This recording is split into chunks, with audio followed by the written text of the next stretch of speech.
NT Ramarao గారిని పదవి నుంచి దించేయడంలో కీలక పాత్ర పోషించినటువంటి, అంటే అప్పుడు శాసనసభ స్పీకర్గా, అప్పుడు అసెంబ్లీ స్పీకర్గా ఎన్టీ రామారావు గారితో కంటతడి పెట్టించినటువంటి వ్యక్తిగా ముద్ర వేసుకున్నటువంటి యనమల రామకృష్ణుడి గారు అప్పటి నుంచి తెలుగుదేశం పార్టీలో వర్క్ చేస్తూనే ఉన్నారు. కానీ ఇప్పుడు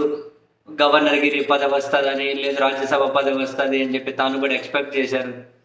చివరికి ఏమైందో కానీ కేవీ రావు చౌదరి, మురళీ చౌదరి అని చెప్పి చౌదరిని హైలైట్ చేసుకుంటూ ఒక లేఖ రాయడం చంద్రబాబు గారికి, అది బహిరంగంగా విడుదల కావడం, దీని మీద తెలుగుదేశం పార్టీలో తీవ్ర చర్చ అవ్వడమే కాదు, అసలు యనమల రామకృష్ణుడి తెలుగుదేశం పార్టీలో ఉన్నాడా లేడా అని చెప్పి జనాలు అనుకునే విధంగా టీడీపీ సీనియర్ నాయకుల దగ్గర నుంచి, వాళ్ళ సోషల్ మీడియా దగ్గర నుంచి యనమల రామకృష్ణుడి గారిని ఒక ఆట ఆడుకుంటూ ఉన్నారు. సీనియర్ నాయకులు ఇప్పుడు చూడండి, రెడ్డి సుబ్రహ్మణ్యం గారు శాసన మండలి మాజీ డిప్యూటీ చైర్మన్, తాను కూడా యనమల రామకృష్ణ గారి మీద తీవ్ర వ్యాఖ్యలు చేశారు. 40 ఏళ్ళు నువ్వేం చేసావు బీసీలకు, రాజ్యసభ ఎంపీ ఇవ్వలేదు, గవర్నర్ ఇవ్వలేదు, ఇంకోటి ఇవ్వలేదు అని చెప్పి ఇప్పుడు బయటకు వచ్చి నంగనాచి కబుర్లు చెబుతూ ఉన్నావా అని చెప్పిన దగ్గర నుంచి మొదలెడితే, అసలు ఆ భూములు కేవీరావుకు ఇప్పించినప్పుడు నువ్వే మినిస్టర్గా ఉన్నావు,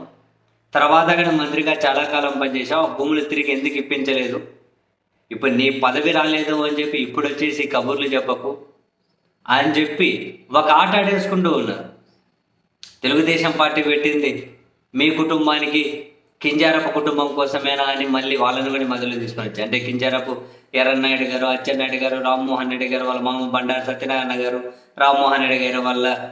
సిస్టరు మొన్న మేడం ఉండే కదా ఎమ్మెల్యేగా 1924 వరకు, ఆదిరెడ్డి భవానీ గారు, అండ్ ఇప్పుడు వాళ్ళ భర్త గారు ఆదిరెడ్డి వాసు గారు, మొత్తం వీళ్ళ కుటుంబానికి టీడీపీ పార్టీ పెట్టినట్లయిందని, ఇటు యనమల రామకృష్ణుడి గారి కుటుంబానికి పార్టీ పెట్టినట్లయిందని, ఆయనకు, ఆయన బియ్యంకుడికి, కూతురికి, అల్లుడికి ఈ పదవులు ఇచ్చినదని గుర్తుకు రాలేదు, మొత్తం మీకే ఇవ్వాలా అని ఇటువంటి చర్చలన్నీ తీసుకొని వచ్చేసి, ఒక రకంగా చెప్పాలి అంటే అరే ఇన్ని దశాబ్దాల నుంచి టీడీపీలో ఉన్నారు, బట్ చివరిలో మాత్రం టీడీపీ సోషల్ మీడియా నుంచి, టీడీపీ సానుభూతి పరుల నుంచి, టీడీపీ నాయకుల నుంచి కూడా యనమల రామకృష్ణుడి గారికి ఒక అవమానకర రీతిలో మాత్రం గిఫ్ట్ అందించుకున్నట్లే ఆడేసుకుంటున్నారు, మామూలుగా అడుకోవట్లేదు.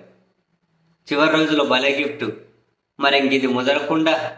ముందే ఇంకా మళ్ళీ వెళ్ళి చంద్రబాబు నాయుడు గారిని కలిసి ఇటువంటి వాటికి ఫుల్ స్టాప్ పెట్టేసి సైలెంట్గా ఉండిపోతారు, లేకపోతే యనమల రామకృష్ణుడి గారు ఎక్కడా తగ్గకుండా తాను కనుక ముందుకెళ్తారో తెలియడం లేదు. చూడాలి. మొత్తం మీద అయితే యనమల రామకృష్ణుడి గారికి సుక్కలు చూపెడుతూ ఉన్నారు తెలుగుదేశం పార్టీ యొక్క సోషల్ మీడియా అయితే.